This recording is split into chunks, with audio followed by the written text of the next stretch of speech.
Well, so good to be with you here this afternoon. And as we're beginning this discussion, I think it's important to give just a little bit of context.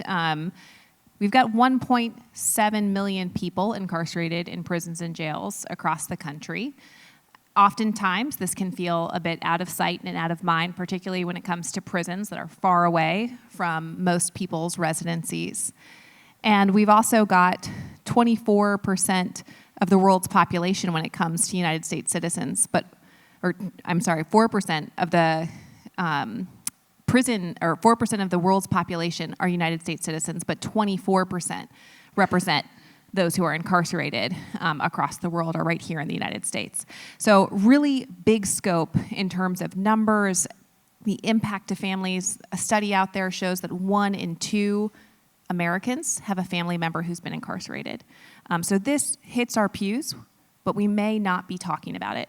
And so I'm just so thrilled to have Ralph Diaz here represented today, who's got a long history and career working in corrections and prisons to really unpack some of these issues for us today. And so to start with, Ralph, would you share just a little bit about your experience in the justice system, the roles you've played, and maybe a little bit about how your faith has intersected in the time in those roles?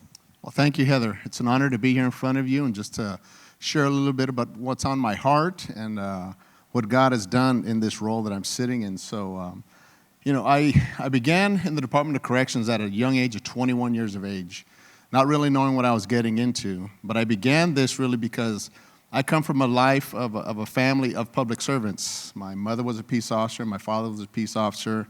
Many family members served in the military.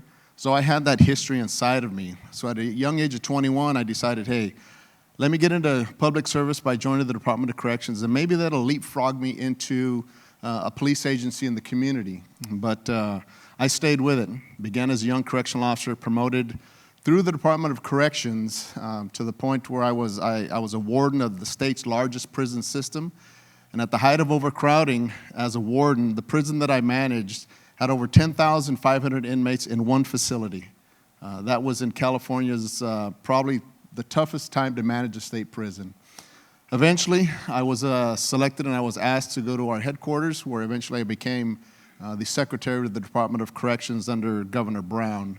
And through that, that's when I truly began to see that I'm not in these rooms and spaces by a mistake. I believe that God had me here for a reason and a purpose. And through those days, working with Governor Brown and Governor Newsom, I was able to share my faith. I was able to really find what God would have me to do. And mainly, my purpose was to speak the truth, to show compassion and humanity to those that are incarcerated, but at the same time, trying to navigate those that are creating policy and law to see what is good for public safety for California. So it's been a long journey. I retired 3 years ago, but I've stayed in this space. I know God is not done with me yet, and I still advise, and I'm still in contact with many of the nation's corrections leaders, just helping them navigate what they have to go through. I want to pick up on something you just shared in your trajectory. You talked about how you thought you'd start in corrections so that you could become a police officer. And that's one thing that I think we need to talk about as Americans is it's the treatment of people in prison. I think is very dependent on how corrections officers see themselves, view their profession. And so talk a little bit about, when you came into the system thinking you would be a police officer, what was in your mind about why that might be the preferable route to go, and how did you go about equipping the people who worked for you to think of their profession? Well, I can give you my experience, but I've spoken to many other corrections professionals, and their story is very similar to mine. When they begin corrections, they believe it's the doorway into a larger public safety arena, whether it be law enforcement on the streets, a larger state agency, or maybe a federal agency. You're going to go work for a state Department of Justice, you're going to go work for FBI, you're going to work for a large agency. But what you find when you start corrections, you really see that you can make an immediate impact because you are dealing directly with individuals that have been sent to a prison system through a judicial system. So you can see you can make an immediate impact, and you know who you have in front of you. You have someone who on a daily basis you can see, you can encounter, you can engage, and you can make a difference. That was one of the things that kept me in corrections. I felt that my faith allowed me to be the genuine person who I was, and I think one of the benefits for me, when I began in corrections, I was a young Christian. So as my career grew, my Christianity grew because I embraced my Christianity. I wasn't always perfect. I wasn't always a person that I should have been, but I fully embraced the redemptive power of Christ, that if I can be changed and transformed, and I can recognize that I need my Lord to change in the same way the incarcerated need people like myself, so I can share the gospel through them, through just my example. It's not like I was pulling out, John 10:10 every day. It was just living a life as an example. So I felt God had me on this path to stay in corrections. I always had the ability to maybe apply for other agencies and go work for them, but I felt that this is where God would have me. And it just opened doors that I thought would never be open, but I was just fortunate enough to engage and be with a lot of individuals professionally that saw a value in the way I approached the incarcerated, how I treated the incarcerated, but then not only that, as I became a leader, communicated to the employees and the team and all the state of California prison system on how we are to comport ourselves, even in our lowest of times. When we did fail, address them and really be honest about what we're supposed to be doing, at the same time communicating to the policy and lawmakers that we can do better. Thanks, Ralph. As you think of your long history working in corrections, is there a moment etched in your mind of seeing injustice of some kind? Because I think probably a lot of people sitting here have watched the news, seen movies related to the justice system, and you, though, have a chance to see it really firsthand. And so is there something in your mind, a memory of injustice where you really felt almost surprised, even having worked in the system, by that?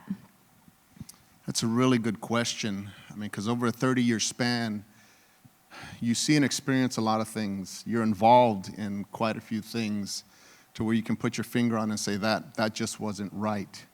But it's one thing to identify something that's not right, but then be in a position to do something about it, which is totally different. I think the way I would answer that is, when I began in corrections in 1991, that was the era of mass incarceration in the 90s. Many laws were passed, not only in California, but other states, so where they sent people to prison for very long periods of time. And I like to think back, and I look at California. California built their first prison in 1852, and from 1852 to 1965, California existed with 12 prisons. For about 114 years, they existed with 12 prisons. But then beginning in 1985 to 2013, we built 22 prisons. So there was a large expansion of the prison system. We incarcerated a lot of people, but for very different reasons. Most of them were emotional. Most of them to seek a justice that people were looking for, and that was to put people away. But the one element that was missing was rehabilitation. Mm-hmm. The one element was to, what are we going to do with these men and women sent to our prison system during the period that we had them? And there was an injustice going on, not only to the incarcerated, but those that were working inside the prisons, to send someone to prison and yet do nothing with them. Count them, feed them, recreate them, and give them visits every now and then. We thought that what was necessary. Sadly, the reality is, over 85% of people sent to state prison return home. And I learned right away, today's inmates are tomorrow's neighbor. And sending people out back into a community with no resources, no skills, not dealing with some of the core issues, that was an injustice, not only for the individual, but the communities that we're sending them back to. So that was a period of time. So that's a moment when I saw there's something fundamentally wrong with what we're doing. We may feel good about what we read in the newspapers, incarcerating people because of the acts that they've done, which do need to get dealt with, because justice goes both ways, not only for the judicial system, but there's justice that needs to be sought for the victims. Because with every person sent to prison for a violent offense, or even some nonviolent offenses, there's a victim behind that. So now we fast forward now to where we are, begin probably in 2017 to where we are now, to where I think the pendulum is swung to where we really have to be cognizant of the justice that's needed to be met out for the victims that are out there. And here's one reason why. Not that I am looking that we should incarcerate more people, because I understand the political tenor of where we are, especially in California, that we can go to a point where we become so fed up, we can start mass incarcerating again really quick. Because the prisons we've only shut down 4 prisons in California, but the buildings still exist. So we have to be careful if we don't mete out true justice. And I think if we take it from a biblical perspective, whenever you read the word justice in the Bible, righteousness is not far behind. It's either spoken of before the word justice or not that far after. So we need to meet justice with righteousness too. We need to see what is righteous, what is right. And I think we need to really examine when we do things to incarcerate, we have to do it from a perspective of what is the right thing to do. Incarcerate, rehabilitate, re-engage, re-enter, address the needs of the individuals and why they were sent to prison, but also at the same time meet the needs of the victims that are out there. Because if not, sadly, those victims then can victimize other people, or they just feel disengaged with society as a whole. So we have to meet it both ways. So for me, I think it's those both things, the over-incarceration and maybe the lack of examination of what we're doing now. Right. So good. I was shocked when I first started working on this issue about the number of people we incarcerate, thinking of being 4% of the world's population, but 24% of the world's prisoners here in America. I was also shocked by how a sentence doesn't end. And I have encountered so many people that we've worked with at Prison Fellowship, seen them transform their lives, seen them finish paying their debt, and then realize, oh no, my debt's not over, because when I get out, I can't get access to housing, I can't get a job. And so there's been a lot of really positive reform to this end. In 2017, we launched Celebrating April, a Second Chance Month. And I still remember Prison Fellowship's marketing team saying, can we just do that? Can we claim a month? And I said, well, let's try. And sure enough, we've had presidents in multiple administrations, majority of governors celebrate April, a Second Chance Month. And the whole purpose behind that is to raise awareness about the value and potential of people who do have a criminal background but are ready to start fresh, and to really share some ways that you can be part of unlocking that second chance. I think of our colleague Jesse, who spent time in prison, but aspired to become an attorney and actually took the bar in Virginia the same year I did, was accepted to the bar, but wasn't admitted due to his criminal background. Didn't pass the ethics committee. And so he fought that for many years and actually had to take the bar all over again because time had lapsed. And so they made him take the bar again, which is another punishment in and of itself for sure. But eventually, after 10 years and a switch on the Supreme Court, he was admitted to the Virginia bar. But that's one story, but there's so many examples of people who are held back from really trying to move forward. And I also think of the victim perspective, which I think sometimes gets missed. I know this is a particular point of passion for you, Ralph. And so when you say we need to do more as Christians to care about victims of crime, and in fact that will help prevent the cycle of crime, Correct. What are some practical ways you would say Christians could go about doing that? Well, I think the first thing that comes to mind is the local church. I think we don't value the local church enough on the space that they have and the impact that they have in the victims community, but also on the returning citizens community. Mm-hmm. They're one and the same. We all attend a church service, and we've all had those experiences where, just through the church you hear someone is returning from a jail or a state prison system, and they just don't know how to engage them. And we have such a huge missed opportunity when we don't engage them properly. I can tell you in my 30 years of prison, the Christian community within a prison system, I have seen on fire, fired up Christians in prison, on prison yards, with better attitudes, bigger smiles, and just a greater presence about them than some of my parishioners that may drag themselves into Sunday service. And I think the second place that these Christians want to go to after leaving prison is one, they want to go home, and the second place they want to go to, they want to get plugged into a church. Mm-hmm. So as a church, I think we need to be prepared to engage them, to receive them, and just be aware that you have someone coming in that is ready to serve God, ready to bring more value and more more emphasis to your organization, to your church that you attend. And I think organizations like Prison Fellowship are great resources for local churches on what they can do, how they can receive them. Because I think I've shared this with you before, and I see it time and time again. Those of us who seem to have a lot can gain so much who appear to have very little. And we think people coming out of state prison or coming out of jails, but if they've been plugged in, they've received Christ, they're on fire, they're serving God, and they're coming into a church, I can tell you that is a person on fire. That's a person who wants to give. And I think churches can benefit from that.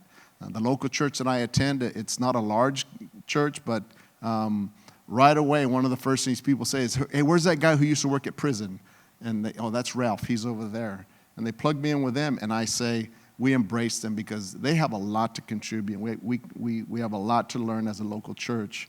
And I think organizations like Prison Fellowship and others can assist the local church. We are a great resource, and I think as local church leaders, if you're out there, just plug into them, embrace them, and just find a way to use them. And if you need help on how to do that, I think Prison Fellowship's a great place to start. Thanks, Ralph. And this happens to be my local church right here that we're sitting in. And so I just want to give a little plug of how I've seen that unfold here at National Community Church. We have a group called Love Justice. And really, I think the fuel for that has been Carmel, who leads the group. And she has a family member who's experienced incarceration that gives her personal passion. But the group has done all sorts of things, from plugging into Prison Fellowship's Angel Tree program that serves children of the incarcerated at Christmas time with a gift on behalf of their incarcerated parent here in the D.C. area. They also respond to letters that Pastor Mark receives from people in prison and write them back and give them hope. They host second Sunday lunches for returning citizens to gather or people impacted by crime and incarceration. And I know that they're passionate about doing more of getting into the D.C. jail and so forth. And so I think that there's a lot that can be done, and I know it can be done because I've seen it done here at my local church. But I think, first and foremost, the church provides something no one else really can at the level that they can, which is fellowship. And if you create a welcoming environment as local church leaders and small group leaders, I think that that's a great starting point. Ralph, how have you seen Christian resources or a movement of Christians really influence the justice system for the public good? Is there a time you can think of where you've really seen that come together? I think one thing I can recall is being a warden of a prison. What you're doing is you're trying to find programs and resources that are going to help your facility. And many people come to your facility and they offer things, but it's always with a price tag at the end of it. What I have found is faith leaders and church organizations, when they approach you, they're coming from a position of they just want to give, because that's what they're called to do as Christians. And when they come to you, they're coming from a position of, we don't want anything from you but time and space. That's all we need. We'll provide the rest, time and space. And when someone comes to you and they want to just give, just for the sake, because that is what they're called to do, and they want nothing in return, that really sets people in leadership positions of an institution, of an agency. You look at that a lot differently than you would a company who's trying to sell you something. All the faith leaders, when they come to you in an organization like a prison, all they're trying to offer is hope. They're trying to offer love. They're trying to offer acceptance. They're trying to offer things that many of us are seeking. Not only, I think the benefit, not only for the population, the employees of the prisons, which are an area that I think is an untapped resource that can change the lives of men and women if we invest more in those employees, because those employees also need that same love, acceptance. But I think faith leaders and organizations, when they approach an agency or a location, that they're just coming from a place of love. And in the end, if you're as an administrator or a bureaucrat or whatever position you're in, if someone approaches you in a genuine level that all we want to do is give, that's a special place, and that's something that should be accepted. That's great. When I think about Christian resources coming together to do something for the public good in this space of justice, I was sharing with Ralph that just yesterday I was on Capitol Hill doing a briefing with congressional staffers and reminding them of the good work many of their offices did to come together on a bipartisan basis to pass the First Step Act, which was a federal reform that brought about more prison programming, adjusted some sentences to be more proportional, and we've seen a lot of good come from that. And they were also, many of them, part of passing reinstitution of Pell Grant access to incarcerated students. And so that, all the time now, when I'm visiting prison, I'm meeting more and more people who are part of a college program in prison, thanks to that law being passed. But it took them hearing from their constituents. And so I would just encourage those of you in the audience, wherever you sit, whether you're involved in government or not, you're a constituent. And I think it's important for you to speak out as a Christian on these issues, to follow them, to question some of the criminal justice rhetoric that you hear, and really think about whether or not the sentencing that's being proposed is truly proportional, to think about the opportunities that need to be available for people in prison to transform their lives, and also to think critically about the restrictions that we place on people's lives post-release. And are we really setting them up to have a second chance? And there are things that need to be in place for public safety, but oftentimes the restrictions we place on people with a criminal record are so broad and go for so long after someone has demonstrated that they can be a productive member of society, that they really hinder people contributing to our society in that kind of way. And so I would encourage folks to make sure you're following your lawmakers on these issues, talking to them about it, local, federal, at every level, because we see the justice system does exist at every level.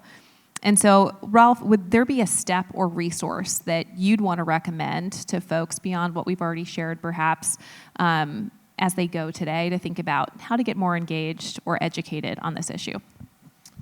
I think I would. I think the first thing I would do is I would take a look at your local state correctional numbers, whether it be a county jail or a state prison, and I would ask yourself, what could I do to help? If you want to sit on an advisory board, if you want to just communicate to your local leader to where you come from as a Christian and how you see the direction that their agency is going, your voice really matters, and they must listen to you. You might think they don't listen to you. As a former Secretary of Corrections, I was communicated on a daily basis by many people, either through email, either through a lawmaker. The voice came through. It is read, and when I got one from a Christian perspective, as a Christian myself, I took it serious. To me, I would look upon it as a fellow Christian is telling me what we're doing is wrong, or we can go a different direction, and I always examine things strictly from the righteousness and justice portion of it. If I looked at something that we're doing, if it wasn't righteous and it wasn't meeting justice, then I had to ask myself, am I communicating the right thing? But we don't get told as individuals unless we hear it from you. Your voice matters. Your local church matters. And if you really seek those out and think your voice doesn't matter, if I were to ask right now, how many of you in this room have somebody that was in prison or county jail? I mean, I think for me, I've had 3 close loved ones incarcerated, and I've seen things, and they were in the system that I was over. And I had to ask myself, am I acting justly? Am I showing mercy? Am I walking humbly? Am I doing right by them? Because I have a relative that has a loved one that's in this system. So for me, it's just making your voice known. Your voice does matter when it comes to this arena, and especially as a Christian. You have to be bold about it. Being compassionate, being humane with the prison system, that's what being a Christian is about. The rest will take care of itself. Yeah, thanks for that, Ralph. And I know you mentioned earlier, Prison Fellowship can be a resource for those of you interested in this space. We have a Justice Ambassador program that actually trains you on how to research what's going on in your state and at the federal level and meet with your lawmakers.